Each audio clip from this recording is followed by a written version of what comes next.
Presenting a taxpayer in the collection process.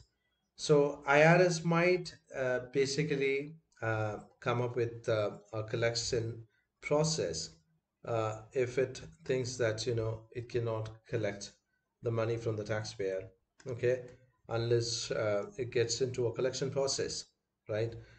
When the taxpayer might be undergoing financial difficulties and unable to pay the tax liabilities, okay, that's when they do not pay, or they can stop the payment by means of a protest against the IRS.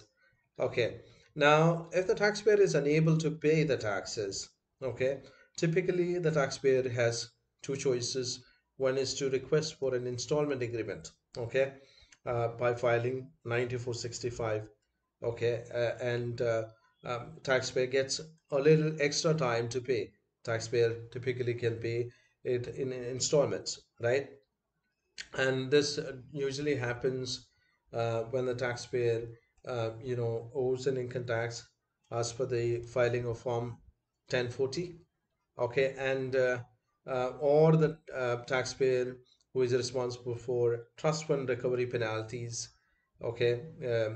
He was an employer, okay, who has withheld taxes portions from employees and was not able to remit it to the IRS due to financial difficulties, okay. That's when he can request for an installment program with the IRS.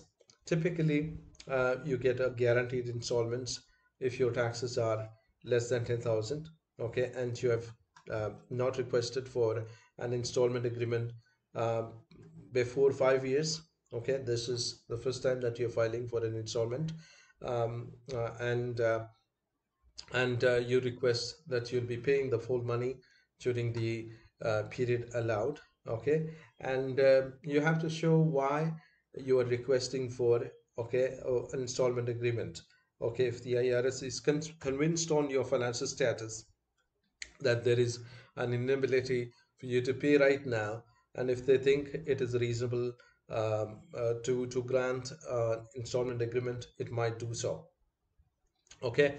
Or the typical other option for the taxpayer is to request for an offer in compromise.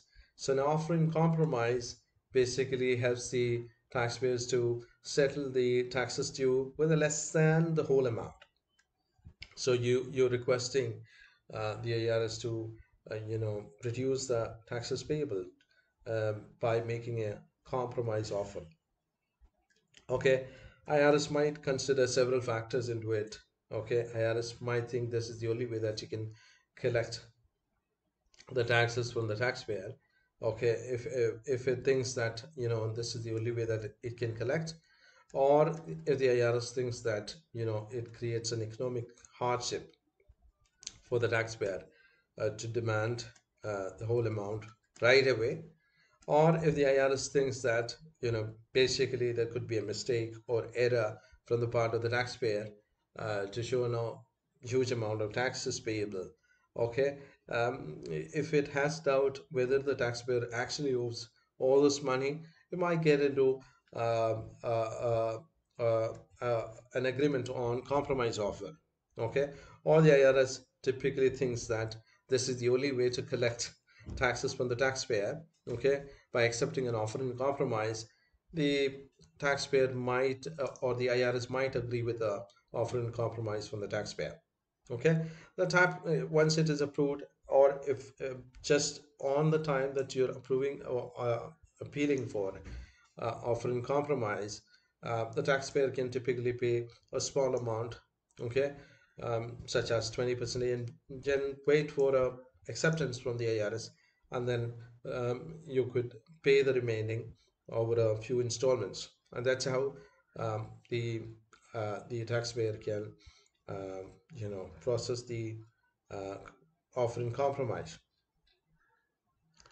Okay, so now, um, as we said, taxpayers are unable to pay. Now, of course, the IRS has to, start the collection process. Now, during the offering compromise or an approval for installments agreements, the IRS does not get into collection efforts. It stops all the collection efforts during the period that the taxpayer is requesting for an often compromise or installment program. Okay, so usually all those collection activities are suspended during the process where taxpayer is requesting. Okay, and all the legal period, okay, statutory periods stops. Okay, so the IRS stops all the process. So if the taxpayer is not happy with the whole collection process, not happy with the notice of lien, okay, or a levy or a seizure, um, a taxpayer can typically appeals this via a collection appeals program, okay, collections appeals program, which is called CAP. The taxpayer here is appealing against the decision of the tax IRS agencies to come up with a tax lien or a levy or a seizure notices. Okay, um, or or the taxpayer might get into something called a CDP, which is called collection due process. Herein, the taxpayer is appealing against the IRS decisions to seize the property, the way that, the methods. So the taxpayer is requesting that IRS can, collect the taxes by other methods, not by seizure of the properties. So this is what is the essence of collection due process appeals. Okay. A taxpayer can typically argue that the IRS should approve an installment plan or an offer in compromise to settle the dues with the taxpayer. Okay, so IRS can accept it, okay, or can deny this. If the IRS definitely denies this, then it sends a lien notice. Okay, so basically, lien notice is a typical notice filed to show that IRS has a claim against the taxpayer's certain assets. So it is warning the other uh, creditors of the taxpayer that these assets would be there would be a lien on these assets, that IRS would seize these properties, um, in settlement of their dues. Okay, a levy notice is sent to the taxpayer to notify the taxpayer that the IRS would be seizing the properties, okay, of the taxpayer to settlement of the debt. Okay, so IRS can basically seize the properties by different ways. It can garnish the wages of the taxpayer or send in a summons to the banks or financial institution to basically settle the amounts in the account of the taxpayer against the IRS's dues. Okay, so these are certain ways that IRS can definitely collect um, you know the the dues against a taxpayer. Okay, it can garnish the wages, garnish all the money directly from an employer or from an financial institutions, all the monies which is lying on the taxpayer's account, or can seize all the shares or debentures which the taxpayer has. So this is how initially it gets the collection process, which is much more easier than seizing the physical assets of the taxpayer and then selling and trying to settle the dues from the taxpayer. Of course, this is a tedious process, seizing the physical assets and then settling it against dues. Okay, specifically when the taxpayer has financial difficulties, he might be getting through very difficult times. He might be on the verge of bankruptcy. So there could be much more priority claimants against the same assets than the IRS claim. IRS typically gets eighth priority in in a bankruptcy case, right? Eighth priority. So before that, there are seven people before the IRS that who would have a claim against the assets of the taxpayer. So typically, since it is a very tedious process, the taxpayer cannot do it directly. Um, it either represents, taxpayer is either represented by an EA or a CPA or an attorney. So they do represent these taxpayer by means of a power of attorney, by filing a 2848 form. So that's how they can represent the taxpayer. Okay. And of course, um, if the appeals are not happening or it is not working in benefit of the taxpayer, sorry, the taxpayer, the EA or a CPA can get into a fire, basically a formal legal procedure against IRS. So it can choose between different courts, right? So once it is not satisfactory, then the appeals programs are not working really well for the taxpayer. It can get into, U.S. tax court or a U.S. district court or U.S. federal Court of Federal Claims. So basically, U.S. tax code typically looks into only tax cases. Okay, there's no requirement of any payments before you can file a case against the IRS in U.S. tax code. Okay, your trial is being heard by a judge. Okay, but U.S. District Court and U.S. Court of Federal Claims, you got to pay up first before you can start a litigation against the IRS. Okay, they do hear most of the cases, not only tax cases. District courts usually hear tax cases as well as other cases. Trial is by a jury. Okay, but under U.S. Court of Federal Claims, these are courts which typically deals with all the cases of money damages against the U.S. government. Okay, so they typically are into that. Um, Again, the taxpayer will have to do the payments and request. So once you make the payment, what you are fighting for is to request for a refund.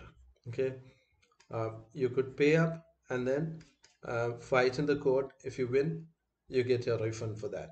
That's what typically is happening in a litigation, tax litigation case. If you're not happy with it, with their verdicts, still you have other options to go for appeals. So usually Geographical Court of Appeals works for the appeal court as the tax court and district courts.